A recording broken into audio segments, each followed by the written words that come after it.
Olá, meus companheiros de leitura, tudo bem com vocês? Hoje é quinta-feira, dia do último bloco de capítulos de A Menina que Não Sabia Ler, volume 2. Gente, eu vou começar pedindo desculpas para vocês, porque o som de fundo hoje é de um cortador de grama. Podem ter outros sons, como pássaros, como habitualmente tem, mas o que vai predominar é um cortador de gramas. Infelizmente, não tenho como apagá-lo. Como é que vocês passaram a semana? Confio que bem. Gostaram do bloco de leituras de ontem, de Ramsés, o Templo de Milhões de Anos? Gostaram da leitura de sexta-feira, Dewey e um Gato entre Livros? Confio que tenham gostado também quem acompanhou. Quem não acompanhou, corre lá para conferir. É uma história muito bonitinha. Bom, gente, eu não vou enrolar não, tá? Hoje tá acabando, então vamos lá. Só agradecer a vocês pela companhia nas leituras, por vocês me acompanharem aqui, por deixarem os comentários, deixarem os likes, por compartilharem. Muito obrigada de coração. Tô adorando ver as mensagens que vocês têm deixado. Então vamos começar? Capítulo 30. Não foi difícil criar um relatório, pois Morgan teve a ideia de pegar as anotações relativas a uma paciente que morrera há muito tempo e apenas adaptá-la. Nós simplesmente copiamos, fazendo algumas alterações aqui e ali. Havia uma certa tensão no ar, pois não podíamos ter certeza absoluta de que ninguém encontraria o corpo sem vida de O'Reilly, apesar de Morgan ter garantido que isso era bastante improvável, pois ninguém, a não ser ele mesmo e O'Reilly, jamais havia subido aquela escada para ir até o sótão. Ainda assim, sentiu um grande alívio quando, por volta da meia-noite, retornamos à cena do crime e encontramos o corpo exatamente como o havíamos deixado. É melhor recolhermos tudo que caiu da bandeja enquanto estamos aqui, disse eu, apontando para as coisas espalhadas pela escada. Santo Deus! Ela não comeu! Morgan exclamou atônito no momento em que ouvimos um lamento surdo vindo do quarto acima. Não posso permitir que morra de fome, independentemente do que tenha feito. Ele começou a pegar os pedaços de queijo e pão. Coloquei a mão em seu braço. Pare. É muito arriscado. Se entrar lá agora, poderá provocar uma comoção e acordar as atendentes do andar de baixo. Não podemos correr esse risco. Deixe estar. Pode parecer cruel, mas se estiver com fome, talvez seja mais fácil lidar com ela pela manhã. Ele dirigiu um olhar relutante na direção da porta. Está certo. Não me agrada fazer uma coisa dessas, mas você talvez tenha razão. Poderemos usar a comida para forçá-la a cooperar. Colocamos todas as coisas de volta na bandeja e deixamos do lado de fora da porta. Não podíamos correr o risco de que nos vissem pegando comida na cozinha logo cedo. Por isso, o queijo e o pão amanhecido teriam de ser suficientes para alimentar a mulher pela manhã. Não havia alternativa. Voltamos para a escada e pegamos O'Reilly. Eu pela cabeça e ombros, Morgan pelos pés.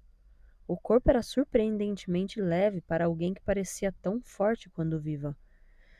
Tínhamos começado a carregá-lo quando Morgan sussurrou. Espere! Fez sinal para que eu a colocasse no chão e subiu a escada. Voltou um segundo depois, trazendo a argola com as chaves. Seria estranho se as chaves não estivessem em seu cinto. Ela nunca ia a lugar algum sem elas. Disse baixinho, tirando uma das chaves. Precisamos desta para abrir a porta logo cedo. Ele colocou a chave no bolso e prendeu a argola no cinto de O'Reilly. Pegamos o corpo de novo e começamos a descer a escada. Eu estava em pânico, com medo de encontrarmos alguma funcionária, apesar de estarmos no meio da noite e não haver nenhum motivo para alguém estar acordado àquela hora. Um silêncio sinistro seguia nossos passos, E quando algo o ameaçava, como o pio de uma coruja ou o vento empurrando um galho de uma árvore contra a janela, eu ficava arrepiado. Não encontramos ninguém ao longo do caminho e acabamos chegando ao pé da escada principal, onde pousamos o corpo de O'Reilly, arrumando-o em uma posição condizente com a queda. Feito isso, ficamos parados em pé, olhando um para o outro, unidos por um sentimento de cumplicidade oriunda da culpa pelo delito compartilhado. Significava também que Morgan e eu jamais trabalharíamos juntos novamente. Seria impossível continuar depois disso. Estava pensando nisso quando fui surpreendido pela mão estendida de Morgan. Obrigado, Shepard. Eu não esquecerei. Prometo. Limitei-me a um aceno de cabeça. O homem forte. O Salvador. Concluído o aperto de mão, antes de nos separarmos, combinamos que nos encontraríamos às 5 da manhã para colocá-la na camisa de força. Dormi pouco naquela noite. Assim que fechei os olhos, Caroline Adams apareceu diante de mim, um fantasma grisalho, coberto da cabeça aos pés por uma camada de gelo. E quando desapareceu, ouvi o tilintar das chaves de O'Reilly. O vento castigava a casa. Parecia que todas as janelas estavam sacudindo nos caixilhos, que todas as portas estavam batendo e que todas as tábuas do piso estavam rangendo. Uma sinfonia nervosa que parecia inspirada no meu pavor. Senti um grande alívio quando finalmente amanheceu o dia, até olhar pela janela. O céu estava azul e o sol brilhava como uma grande bola dourada.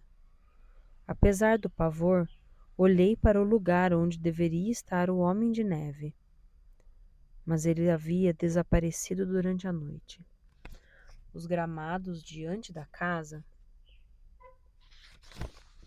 estavam praticamente sem neve, com algumas manchas que teimavam em ficar aqui e ali.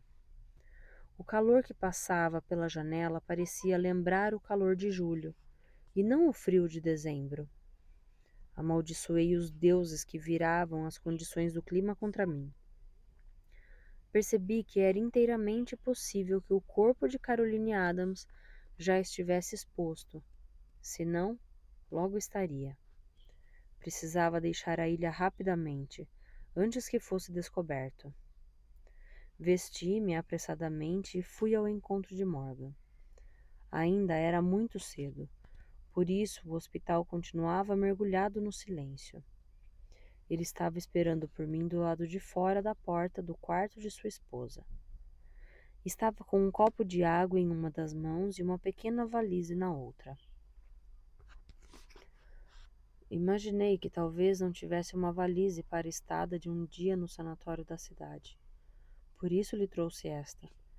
Coloquei os papéis da paciente e a autorização de viagem aqui dentro, junto com a camisa de força. Você precisa mostrar os documentos para o capitão para provar que pode levar a paciente para a terra firme. Agradeci. Então, ele ergueu o copo. É um sedativo. Isto irá acalmá-la por algum tempo, espero, até que a leve para o outro lado do rio. Não sei quanto tempo irá durar o efeito. Tive o cuidado de não exagerar, pois não queremos que fique tão sonolenta que não consiga andar. Mas, caso fique animada demais durante a viagem, encontrará mais um pouco na valise. É só um pó solúvel, quase sem gosto. Basta colocar em um pouco de água. Mas não use tudo de uma vez ou ela poderá desmaiar. Tome. Segure o copo enquanto abro a porta. Fiquei atrás enquanto ele inseria a chave na fechadura e a virava cuidadosamente para não fazer nenhum barulho. Era exatamente o que faria um cuidador com um animal enjaulado. Ele abriu a porta lentamente. Eu me preparei para o caso de a mulher sair gritando. Imagem que havia ficado, na minha cabeça desde que contei a história da morte de O'Reilly para Morgan. Mas não houve nenhum movimento ou nenhum barulho no interior do quarto. Morgan entrou e eu o segui com cuidado. A louca estava dormindo tranquilamente, em posição fetal, como uma criança inocente. Estava vestida com as roupas do dia, pois era o Riley quem a trocava todas as noites, ou Morgan, quando o Riley estava na cidade. Na noite anterior, ele não ousara entrar. Ele se sentou na beirada da cama e passou a mão em seu braço. Bella, está na hora de acordar, minha querida. Eu lhe trouxe algo para beber. Ela piscou os olhos e acordou. Foi algo tão súbito que eu dei um pulo, derrubando um pouco do líquido. Morgan estendeu o braço e eu lhe dei o copo, enquanto ele colocava um braço atrás da cabeça da mulher. Um olhar de pânico assomou em seus olhos e por um momento pensei que ela fosse empurrar o copo. Em vez disso, porém, ela inclinou a cabeça e sorveu a água avidamente. Morgan olhou para mim e, com os lábios, pronunciou em silêncio a palavra sede. É claro, a mulher não tinha comido nem bebido qualquer coisa desde a noite anterior. Morgan me devolveu o copo vazio e ajudou-a a se sentar, exatamente como alguém faria com uma pessoa inválida. Vendo-o tratá-la com tanta ternura, em contraste com a maneira como tratava as pacientes das salas de terapia, entendi que era assim que ele a via, como alguém doente, não como uma louca.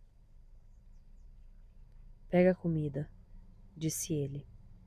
Fui pegar a bandeja onde a tínhamos deixado na noite anterior e coloquei-a sobre a cama.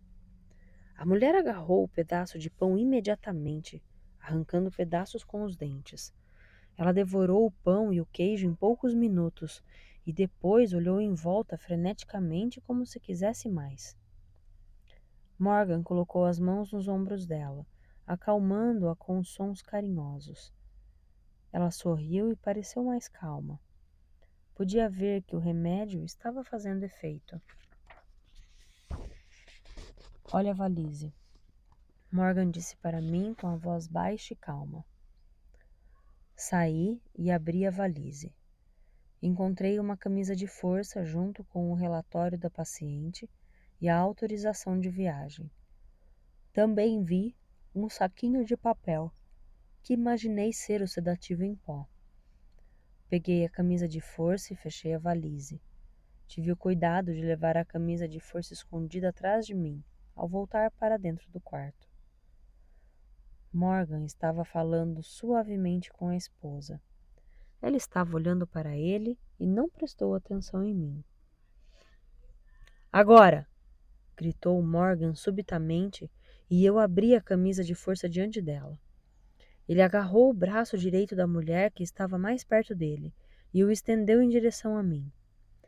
A mulher tentou lutar, mas agarrei seu pulso e coloquei a manga da camisa de força em seu braço. Era evidente que estava com um pouco de sono, sem forças para resistir. E quando levantou o braço esquerdo para me atacar, coloquei a outra manga. Em poucos segundos, Morgan estava prendendo as fivelas antes que pudesse entender o que estava acontecendo. Ela já estava presa. Ela começou então a chutar e a gemer. Deixe-nos a sós por um momento, Morgan falou. Ele fechou a cara diante do meu ar de perplexidade. Por favor, meu bom homem, eu gostaria de me despedir. Saí e fechei a porta suavemente. Entre os gritos da mulher, pude perceber que Morgan estava murmurando alguma coisa para ela. O barulho finalmente diminuiu e alguns minutos depois a porta se abriu. Morgan me disse para entrar. A mulher estava sentada em uma poltrona ao lado da cama. Morgan foi até o armário, que ficava no canto da sala. Abriu e retirou um casaco feminino. cubra na hora de ir embora. E não se esqueça de cobrir a cabeça com o capuz, disse ele. Nós a deixamos ali, sentada na poltrona, cochilando sob a influência do sedativo.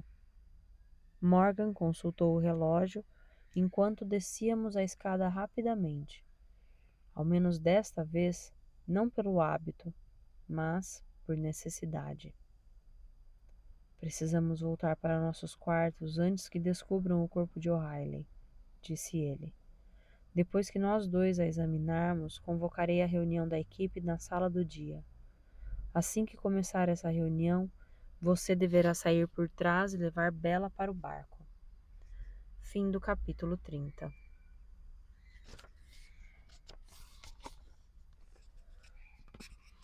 Capítulo 31. Menos de 15 minutos após voltar para o meu quarto e colocar algumas roupas em uma maleta, ouvi uma gritaria e muita correria no andar de baixo. Fiquei quieto, como Morgan havia aconselhado, até ouvir uma batida na porta. Guardei a mala no guarda-roupas e abri a porta. Era Eva quem estava batendo. Venha rápido, senhor. Aconteceu um acidente. É a senhora O'Reilly, senhor. Acho que é sério. Fui atrás dela pelo corredor e depois, descendo a escada, ao pé da qual estavam reunidas várias atendentes. Afastem-se, afastem-se. Ela precisa de ar. Ouvi a voz de Morgan dizer. Senti o sangue congelar, o coração disparar. O'Reilly estaria viva? Se isso fosse verdade, seria meu fim. Olhei para um lado e para o outro, pensando em fugir, mas consegui me controlar. É claro, Morgan estava apenas representando seu papel, o que fazia sentido. Como poderia deduzir que a mulher estava morta se ainda não sabia? Abri caminho entre as atendentes e me ajoelhei ao seu lado. Ele estava com um estetoscópio no peito de O'Reilly, tentando ouvir o coração. Os murmúrios e sussurros produziam um zumbido incessante. Então ele ergueu a cabeça, o rosto vermelho de raiva, e gritou: Fiquem quietas! Como esperam que eu ouça qualquer coisa com tanto barulho? O zumbido cessou imediatamente, sendo substituído por um silêncio mortal, como se todas estivessem segurando a respiração. Depois do que pareceu uma demora inconcebível, a meu ver, demorada demais em termos de segurança, Morgan levantou-se e lentamente balançou a cabeça. Não, está morta. Ele olhou para mim. Shepard, ajude-me a levá-la para a enfermaria. Precisamos examiná-la para determinar a causa da morte. Mas acho que parece bastante óbvia. Ela caiu da escada e bateu a cabeça.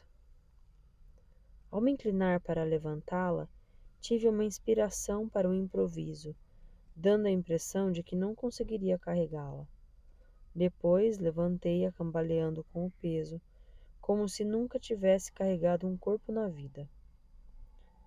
Morgan percebeu a encenação, de forma que demonstramos grande dificuldade durante todo o procedimento.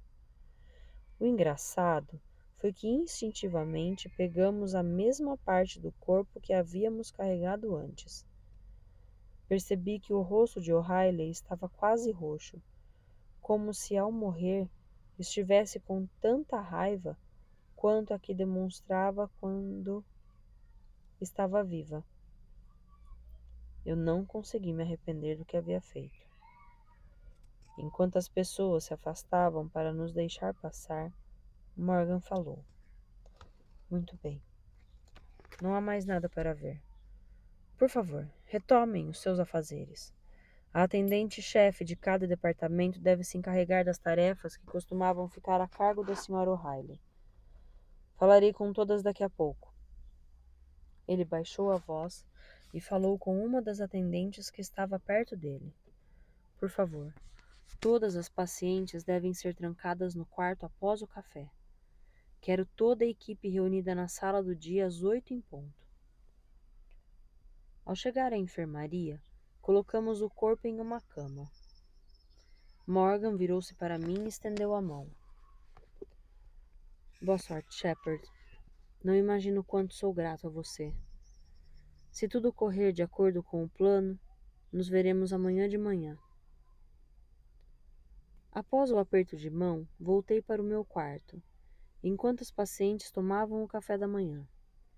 De acordo com o cronograma de Morgan, eu deveria esperar ali mesmo até o início da reunião, e enquanto estivessem todos ali, pegar sua esposa e levá-la até o barco.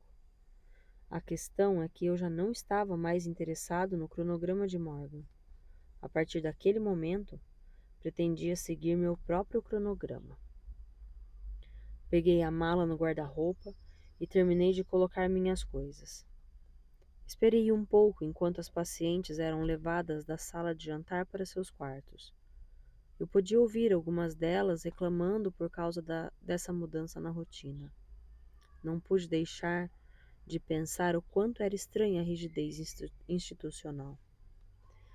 Elas estavam discutindo porque não era isso que faziam normalmente. Apesar de um ambiente na sala do dia ser tão maçante que certamente devia ser preferível passar a manhã cochilando na cama. Quando o barulho nas escadas finalmente cessou, fui até o sótão.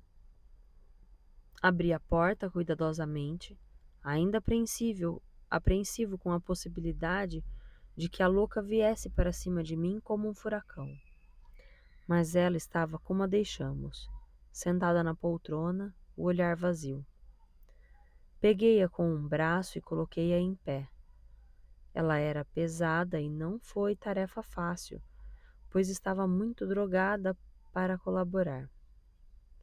Quando consegui deixá-la em pé, coloquei o casaco em torno de seus ombros e cobri sua cabeça com o capuz, deixando seu rosto nas sombras.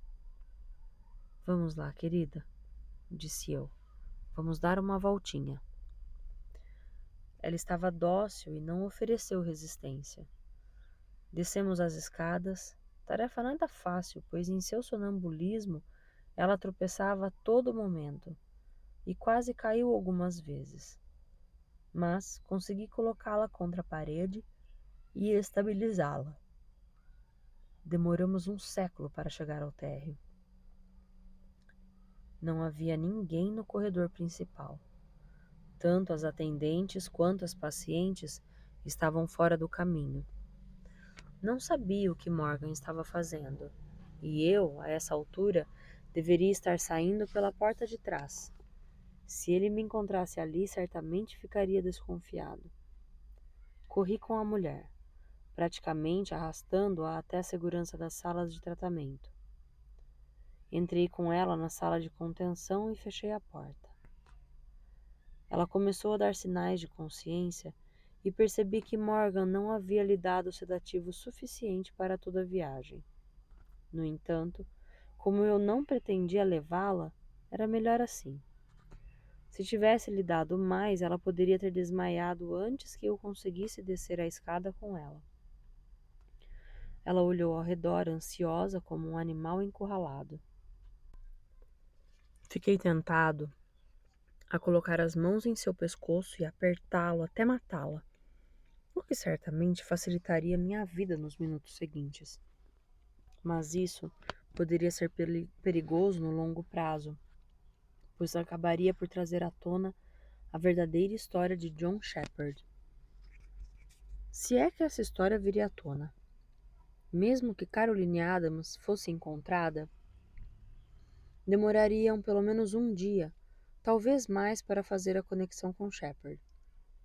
Se alguém encontrasse o rascunho de minha carta para a infeliz senhorita Adams entre as coisas de O'Reilly, sem seu testemunho em relação ao local onde a encontrara, não havia nada em seu conteúdo que pudesse ligá-la à mulher morta ou a Shepard, e provavelmente seria ignorada. Era ainda mais improvável que alguém fizesse qualquer ligação entre a morte da senhorita Adams com um assassino condenado morto. Mas duas mulheres estranguladas no hospital poderiam soar o alarme na lembrança de um detetive do setor de homicídios. Falei suavemente com a mulher, colocando-a de costas para a cadeira de restrição. Tirei o casaco, deixando que caísse no chão. Desamarrei e tirei a camisa de força. Ela começou a balançar sonolenta, feliz por estar livre. Então, coloquei a mão em seu peito e a empurrei com força contra a cadeira de contenção. Ela começou a se contorcer, mas eu a segurei com o meu corpo e prendi-a na cadeira. Depois, prendi cada um dos braços e, por último, o pescoço. Ela se contorceu o tempo todo como um cachorro louco, tentando me morder. Assim que terminei, afastei-me dela. Eu estava suando frio e ela continuava se contorcendo, tentando ficar em pé. Fiquei com medo de que ela gritasse, o que chamaria a atenção. Mas ela não fez isso. Percebi que a tira que a prendia pelo pescoço estava começando a machucá-la com toda aquela agitação, e ela se limitou a lutar para respirar. Por fim, parou de se mexer. Dei a volta por trás da cadeira, abaixei-me e peguei sua perna esquerda. Ela tentou chutar, mas eu a segurei com firmeza e prendi a perna com uma tira. Com a perna esquerda presa, seus movimentos ficaram muito mais limitados. Virei-me para o outro lado e prendi a perna direita. Assim que ficou completamente imobilizada, peguei uma mordaça no armário e, depois de outra briga, consegui colocá-la entre seus dentes. Ela parecia uma galinha pronta para ir ao forno. Embrulhei a camisa de força com o casaco, de forma que ninguém conseguiria dizer o que havia no embrulho. Caminhei até a porta e encostei o ouvido. Não ouvi nada. Abri uma fresta da porta e prestei atenção de novo. Nada. Enfiei a cabeça no vão. Os corredores estavam vazios. Saí e fechei a porta. Como não havia nenhum tratamento programado por causa do feriado, e estando eu e O'Reilly ausentes, sem qualquer previsão de tratamento tão cedo, era possível que a mulher ficasse ali por alguns dias. Pensei bastante satisfeito que não seria muito mais do que o castigo que Morgan havia imposto a algumas de suas pacientes. Ele havia tentado o tratamento moral com sua esposa sem sucesso. Talvez agora fosse a hora de dar a seus métodos normais uma chance de funcionar. Subi a escada principal com o coração na boca pela possibilidade de encontrar alguém. Apesar de que, desde que não fosse Morgan, que acreditava que eu estava com sua esposa e me preparando para partir assim que começasse a reunião, isso não teria tanta importância. Uma das atendentes poderia até ficar curiosa quanto ao pacote que eu estava carregando, mas não teria muita importância para ela. Cheguei ao meu quarto em segurança. Peguei a mala e corri para o quarto de Jane. Ela estava na poltrona e deu um pulo quando me ouviu entrar. Faça o que eu digo. Não temos um minuto a perder, disse a ela, desembrulhando o casaco junto com a camisa de força. Você precisa colocar isso. Ela ficou transtornada ao ver a camisa de força, paralisada. Seus olhos brilharam desconfiados. Não sei se consigo fazer isso, murmurou enquanto eu estendia a mão para ela. Você deve. É sua única chance, eu disse a ela. Se não vestir isto, ficará presa nesse lugar para sempre. Não se preocupe, não vou amarrar as tiras com força para que não fique desconfortável. Poderá tirá-la assim que estivermos do outro lado do rio, longe do barco. Lentamente, ela ergueu os braços e coloquei as mangas da camisa de força. Depois apertei as tiras, bem frouxas, como havia prometido. Pronto, está bem frouxo. Se quiser, você poderá se soltar sozinha. Ela mexeu os braços e girou o corpo para lá e para cá, até finalmente parecer satisfeita. Coloquei o casaco em seus ombros e fechei o botão na altura da gola. Depois, coloquei o capuz em sua cabeça. Está certo, disse eu. Faça o que eu mandar e não tente falar. Mantenha a cabeça baixa para que ninguém consiga ver o seu rosto. Abri a porta e espiei o corredor, que continuava vazio. Fiz um sinal para que ela me seguisse e fechei a porta. Caminhei rapidamente até a escada com Jane atrás de mim, com um andar estranho, pois não podia mexer os braços. Fiquei preocupado com a possibilidade de Jane cair ao descer a escada. Não poderia me permitir outra tragédia desse tipo. Coloquei o braço em torno dela e ajudei-a a descer cada um dos degraus, alertando-a para não se apressar e se concentrar na descida em segurança. Uma vez no fundo, puxei-a para a porta da frente, que eu havia deixado aberta. Já íamos sair quando ouvi passos. Morgan estava saindo de seu escritório, a apenas 6 metros de nós. Estava empurrando a garota para fora quando ele nos avistou. Congelei, incapaz de me mexer até ter certeza do que ele iria fazer. Eu estava certo de que ele se aproximaria de nós, incapaz de resistir a uma última despedida da esposa. Se fizesse isso, estaria tudo acabado para mim. Meu plano estaria arruinado. Assim que descobrisse que a mulher sob o casaco era Jane Pomba e não sua esposa, sairia à procura dela. Quando a encontrasse amarrada na sala de contenção, era evidente que suspeitaria do meu envolvimento na morte de O'Reilly. Não demoraria para que encontrassem o corpo de Caroline Adams e minha duplicidade faria de mim o principal suspeito. Meu coração quase parou de bater. Ele pareceu em dúvida sobre o que fazer e deu um passo em nossa direção. Recuperei o autocontrole e percebi que só havia uma coisa a fazer. Empurrei Jane para fora da porta. Então, acenei com um ar conspirador e também saí, fechando a porta atrás de mim. Pude sentir seu olhar penetrando nas minhas costas enquanto pegava Jane pelo braço e a levava até o barco. Enquanto descíamos pelo caminho que levava até o pequeno cais, fiquei esperando ouvir os passos de Morgan atrás de nós. Eu torcia para que sua disposição para não arruinar o plano fosse mais forte do que a vontade de olhar a esposa pela última vez. Combinamos que ele diria que eu não estava me sentindo bem e por isso havia ficado na cama. Assim ninguém saberia que eu havia deixado a ilha. Sua esposa seria levada para o continente, sem que ninguém jamais soubesse de sua existência, e não haveria necessidade de dar explicação alguma sobre a identidade da paciente que eu levaria para o barco. Não haveria como estabelecer nenhuma relação entre essas duas coisas. Foi uma longa caminhada até o ancoradouro. Eu disse a Jane que agora ela deveria correr. Agarrei-a pelo braço, com medo de puxar com muita força e fazê-la cair. Havíamos demorado demais. O barco não havia recebido nenhum aviso relativo ao embarque de passageiros e eu estava preocupado com a possibilidade de que partisse sem esperar por nós. Quando chegamos ao pequeno cais, vi fumaça saindo da chaminé do barco e um marujo soltando as cordas que o prendiam. "Espere!" eu gritei. Ele não ouviu e pulou para dentro do barco. "Espere!" gritei novamente mais alto.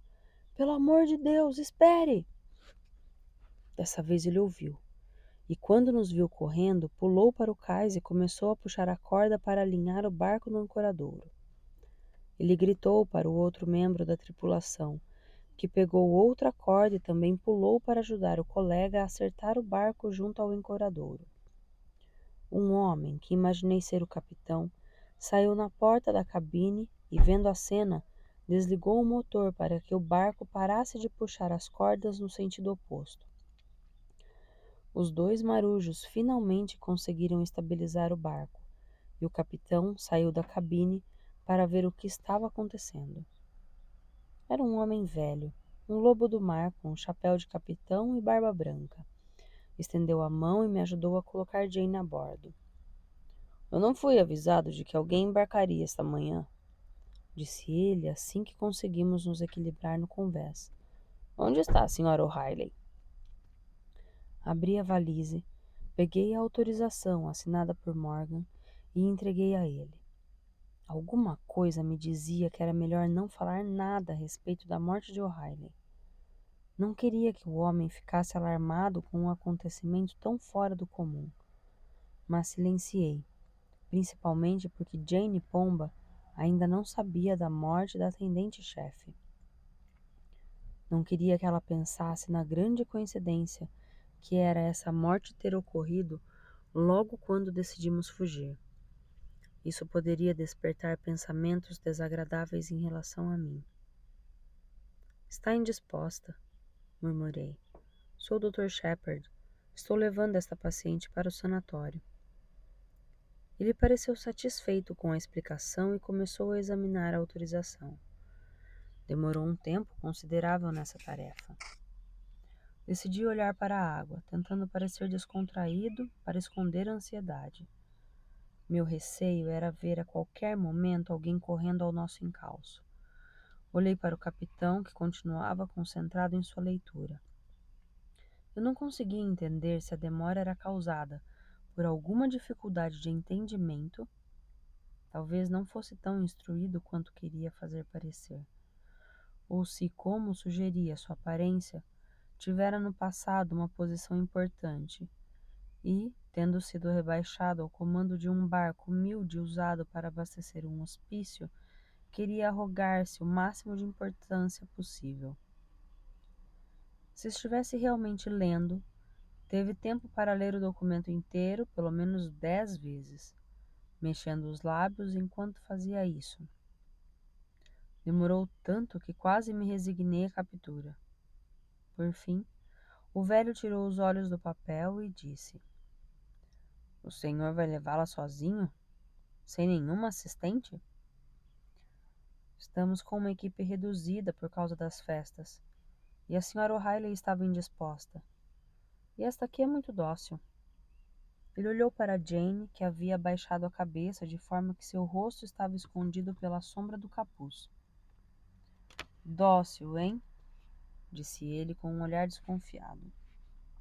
Então por que está indo para o sanatório da cidade se é tão fácil de controlar? Por que eu havia dito aquilo? Não tinha uma resposta pronta para a lógica de seu raciocínio. Fiquei parado sem conseguir dizer uma palavra. Que estupidez a minha! Depois de tanto planejamento, cair em uma armadilha criada por mim mesmo. Então, Jane decidiu me salvar. Soltou um gemido e começou a murmurar algo ininteligível, balbuciando as palavras e balançando.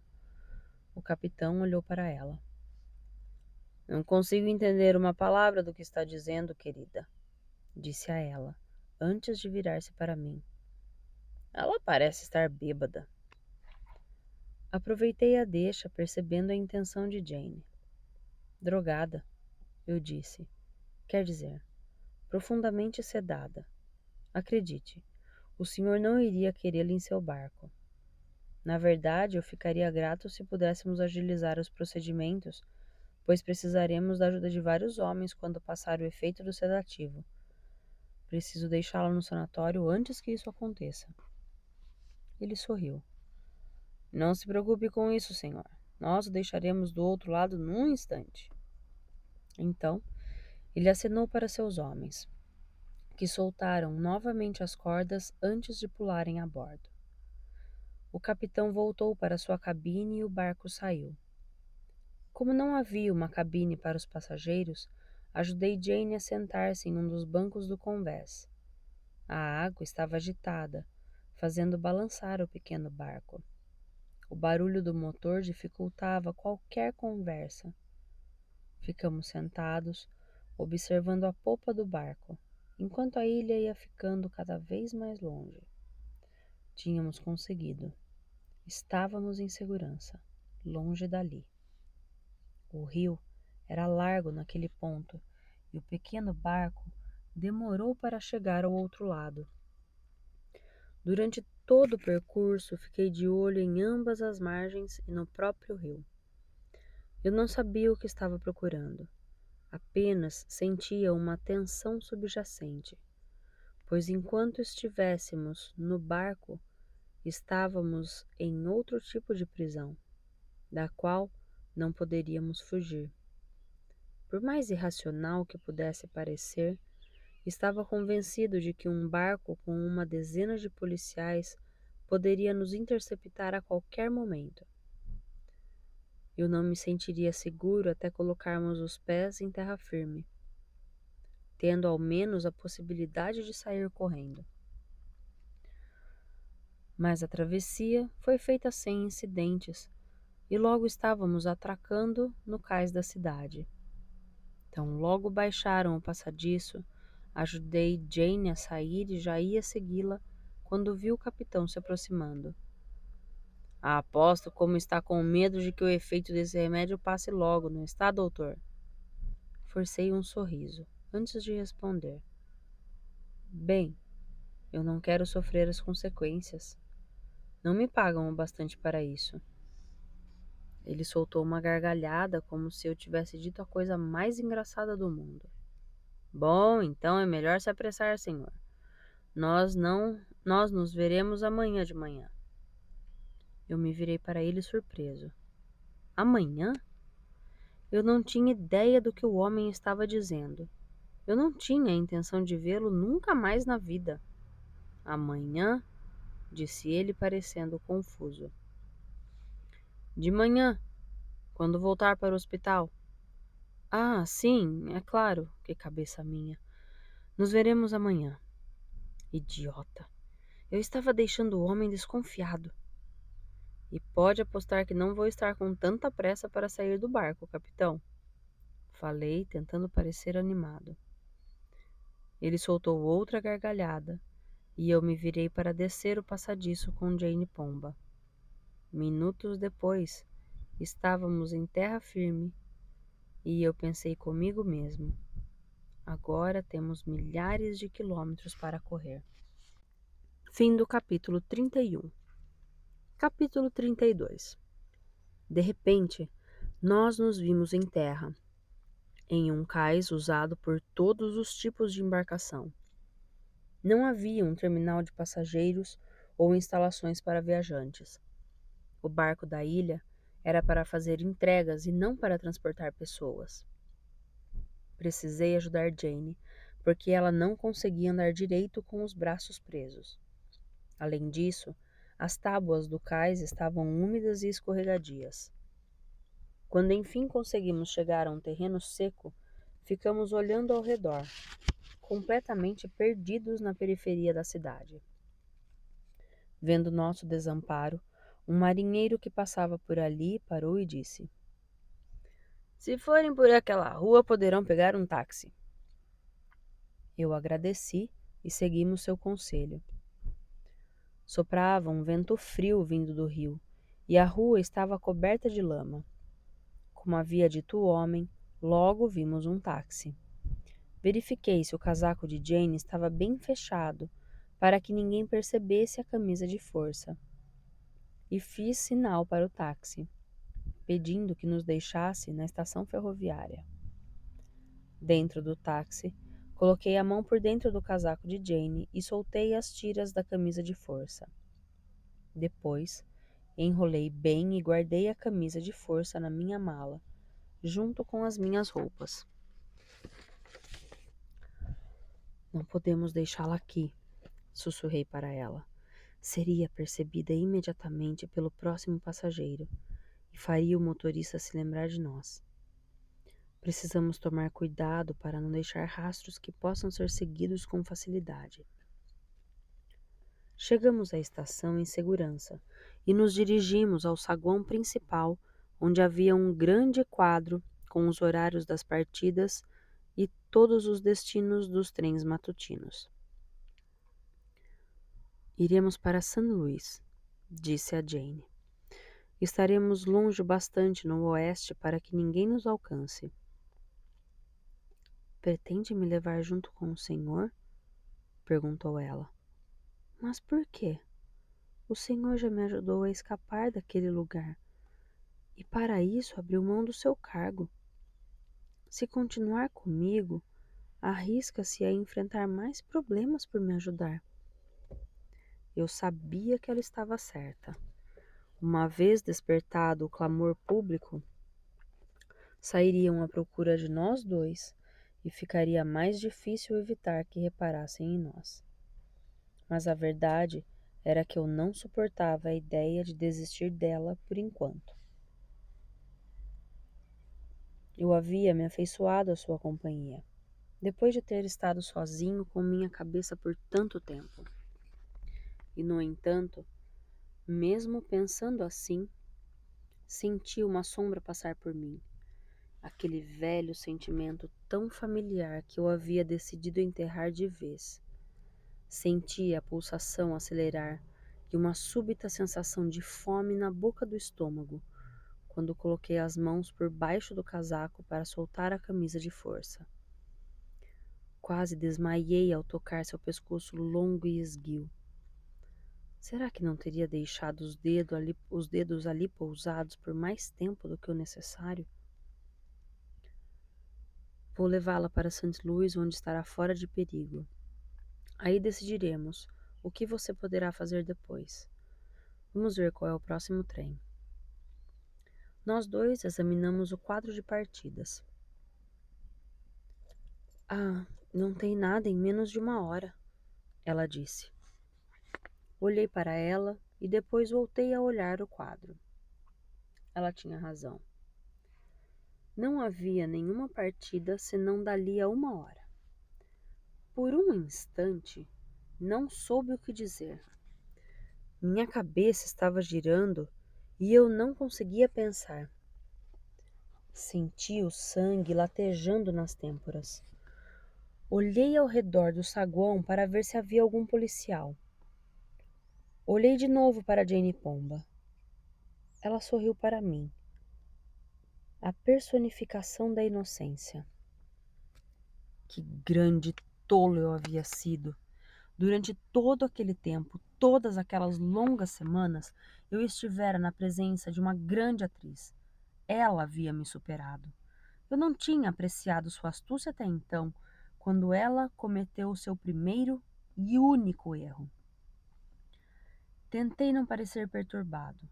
Entreguei-lhe a mala e disse: Cuide disso por um instante, enquanto vou comprar as passagens. Depois iremos beber alguma coisa. Foi com o coração pesado que caminhei até a bilheteria. As palavras ficaram presas na minha garganta quando o funcionário perguntou o que eu queria. Tentei falar e ele teve de perguntar novamente. Uma passagem para St. Louis, pedi finalmente. Coloquei a passagem no bolso e fui ao encontro de Jane. Vamos beber alguma coisa. Falei e levei-a a um bar perto da estação. Encontramos uma mesa e nos sentamos. Perguntei o que ela queria e ela disse: chá. Fui até o balcão pegar o chá, junto com um grande copo de cerveja para mim. De repente senti uma sede terrível e também precisava de coragem para o que tinha de fazer. Jane Pomba ficou falando empolgada, nem sei a respeito do quê. Eu não estava prestando atenção ao que ela dizia. Estava olhando e pensando que grande pena seria e, ainda assim, feliz por poder ceder àquela antiga sensação de forma consciente. Eu não poderia deixar que contasse a ninguém quem eu era e para onde estava indo. Jack Wells tinha que continuar morto. Esses pensamentos estavam zumbindo em minha cabeça quando percebi que ela estava perguntando alguma coisa. O quê? Acho que o senhor não ouviu uma palavra do que eu disse, falou rindo. Perguntei se poderia pegar açúcar para mim, por favor. Fui até o balcão e pedi o açúcar. Depois, voltei para a mesa e Jane colocou um pouco de açúcar no chá. Assim fica melhor, disse ela, tomando um gole do chá. No hospital eles nos davam chá sem açúcar. Tomei um gole da cerveja. Seu rosto parecia iluminado. As olheiras haviam desaparecido. Terminamos de beber em silêncio, cada um ocupado com seus próprios pensamentos. Olhei para o relógio da estação. Ainda tínhamos 45 minutos até a saída do trem. Nesse instante, um guarda da estação sentou na mesa ao lado. Apontei para ele com um aceno de cabeça. Esse homem é um detetive da ferrovia, sussurrei para Jane. Não gosto do modo como olha para nós. Acho melhor irmos embora. Sem dar a ela uma chance para discordar, peguei a mala e me levantei. Ela veio atrás de mim. É melhor evitarmos o saguão da estação. Não devemos chamar a atenção de ninguém até a hora de embarcarmos no trem. É melhor que as pessoas não vejam para onde fomos. Vamos encontrar um lugar tranquilo.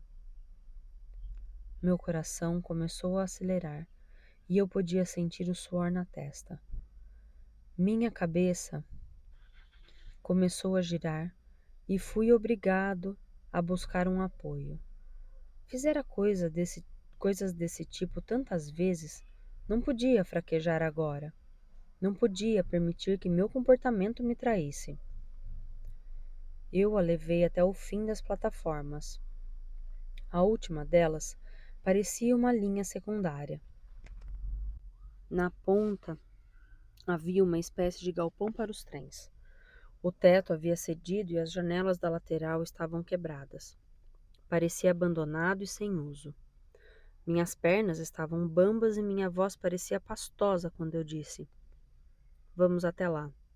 Assim ficaremos longe da movimentação. Podemos voltar pouco antes do horário do trem. Não havia ninguém por perto. A plataforma acabava ali, mas ainda estávamos em um espaço aberto. Ali, disse eu, apontando para os trilhos enferrujados que levavam até o galpão, evidentemente fora de uso. Podemos nos esconder ali. Não sei se devemos fazer isso, senhor, disse ela desconfiada. Este lugar parece tão abandonado, está me assustando. Desci e comecei a andar no meio dos trilhos. Senti o andar trôpego e a voz trêmula, mas tentei parecer confiante. Bobagem. Você está perfeitamente segura. Está comigo. Eu levava a mala em uma das mãos e segurei-a com a outra. Ela não fez menção de se mexer e tive de puxá-la. O galpão cheirava madeira podre e era mal iluminado pela pouca claridade que entrava pelas janelas quebradas. Havia uma velha locomotiva enferrujada e pedaços de madeira abandonada. De repente senti uma grande fraqueza. Soltei a mão de Jane e peguei o lenço para limpar o suor da testa. Ela ficou olhando, os olhos desconfiados. Dei um passo em sua direção e ela recuou. Venha cá, Jane, não seja boba. Sou eu. Pensei que fôssemos amigos. Falei, dando mais um passo à frente. Ela recuou mais um pouco. O senhor está me assustando. Olhei para o seu longo pescoço branco.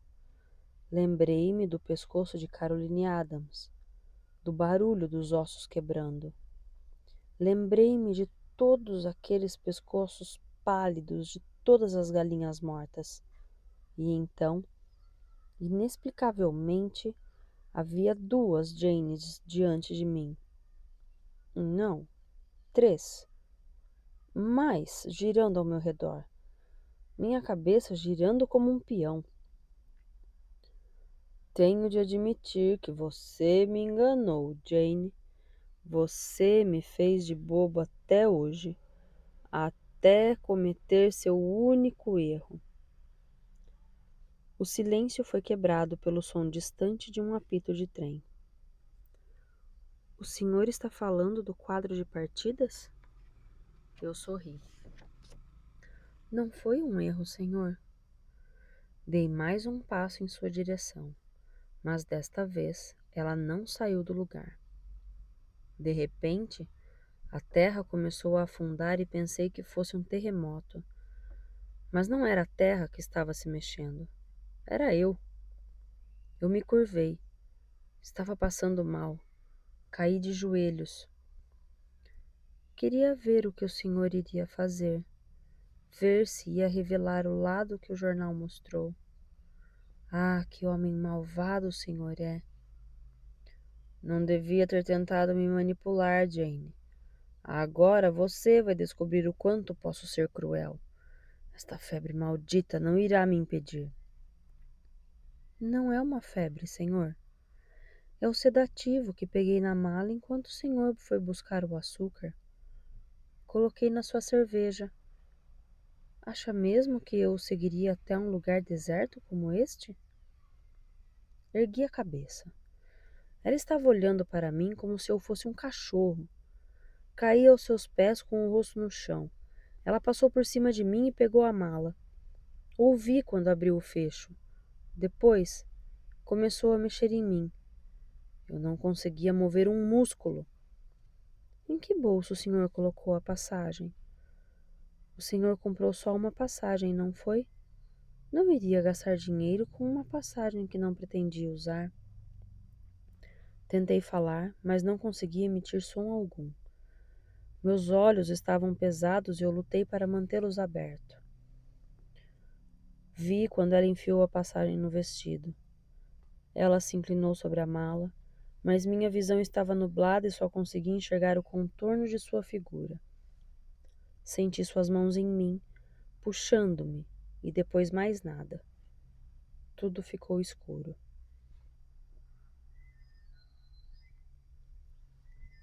Tive um daqueles sonhos em que você sabe que está em um sonho e mesmo assim não consegue sair. Estava no galinheiro do sítio do meu tio. Estava sentado no chão, com as costas apoiadas em uma coluna, sem conseguir me mexer. Estava olhando para Jane Pomba. Ela estava andando entre as aves. De vez em quando pegava uma delas e torcia seu pescoço. Tinha uma técnica tão perfeita que era impossível não admirar.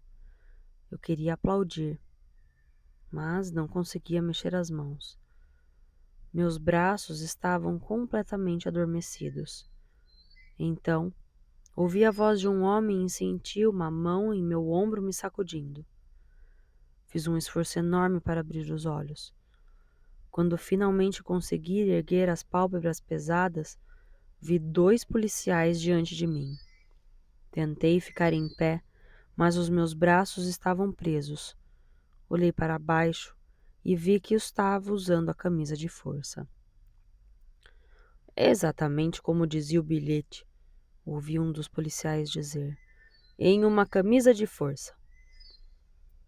Mas não tenho certeza se ele é o tal do Wells, disse o colega. Eu me lembro dos cartazes. É essa barba. É só tirar a barba e a aparência muda. Eu me chamo... Meu nome é John Shepard. Doutor John Shepard. Fui amarrado dessa maneira por uma paciente.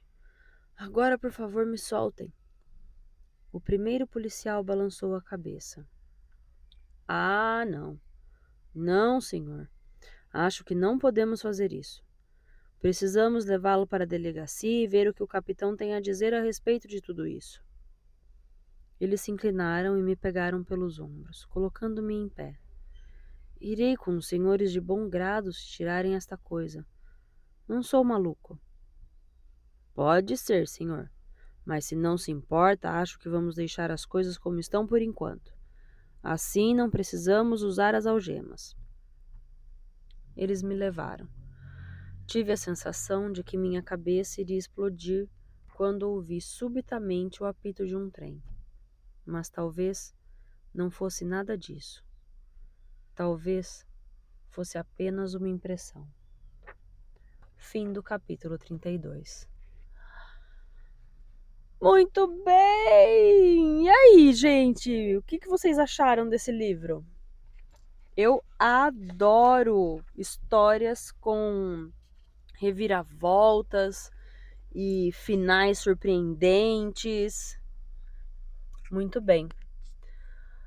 Companheiros de leitura, muito obrigada por me acompanharem em mais um livro. Finalizamos mais um exatamente hoje, nesta quinta-feira. Muito obrigada por vocês me acompanharem. Semana que vem começamos uma nova história. O que será que vem por aí, hein? Fiquem de olho no canal. E a semana que vem, na quarta-feira, na leitura de Ramsés, eu conto para vocês qual é a nossa próxima leitura. Um grande beijo para vocês. Que o mês de maio comece muito feliz e cheio de promessas de boas coisas vindo.